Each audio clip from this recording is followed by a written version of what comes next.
TMC में बड़ी टूट के बीच ममता बनर्जी दिल्ली आ चुकी हैं। ममता बनर्जी इंडी गठबंधन की बैठक में शामिल होंगी और गठबंधन के नेताओं का समर्थन जुटाने की कोशिश करेंगी।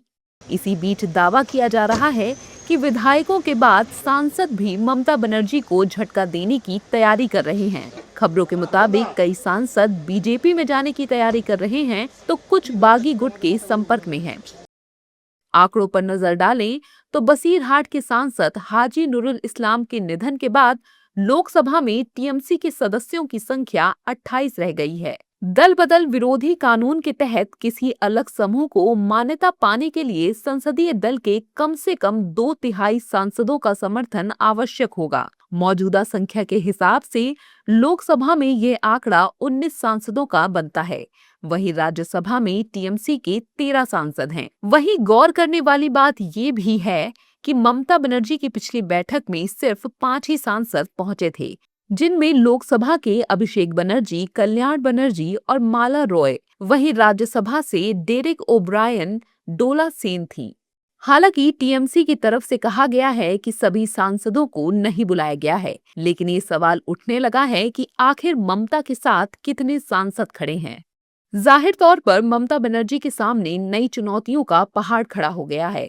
अगर विधायकों के बाद सांसद भी साथ छोड़ते हैं तो ममता की मुश्किल बढ़ जाएगी। वहीं बीजेपी लगातार ममता बनर्जी पर हमलावर है। मंत्री अग्निमित्रा पॉल दिल्ली दौरे पर निशाना साध रही हैं। वहीं कांग्रेस सांसद तारिक अनवर का कहना है कि ममता बनर्जी एक संघर्षशील नेता हैं।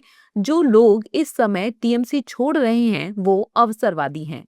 इसमें आज दिल्ली जा रहे 8 तारीख को इंडी अलायंस का बैठक है, लेकिन इस बैठक किस विषय को लेकर, कौन इंडी अलायंस का बात इन लोग कर रहे हैं, ये बड़ा प्रश्न चिन्ह है। ममता बनर्जी का तृणमूल तो ममता बनर्जी का हाथ से निकल गया है। तो ठीक है, ऐसा होता है कि जो अपॉर्चुनिस्ट क्लास होता है वो पार्टी छोड़कर वो चला जाता है। उसको अपना इंटरेस्ट पहले प्रायोरिटी होती है उसकी, और पार्टी सेकेंडरी। तो तृणमूल में भी जो लोग अपॉर्चुनिस्ट को होंगे वो छोड़कर जाएंगे। उनको अपनी सेफ्टी चाहिए, उनको अपनी प्रॉपर्टी की सेफ्टी चाहिए, अपने फैमिली की सेफ्टी चाहिए। तो जो इस तरह के एलिमेंट है वो तो जाएगा। अब देखना होगा कि ममता बनर्जी का दिल्ली दौरा कितना सफल होता है। ममता बनर्जी को इंडी गठबंधन का साथ मिलता है या नहीं। देखना ये भी खास होगा कि ममता बनर्जी सभी सांसदों को एकजुट रख पाती हैं या नहीं।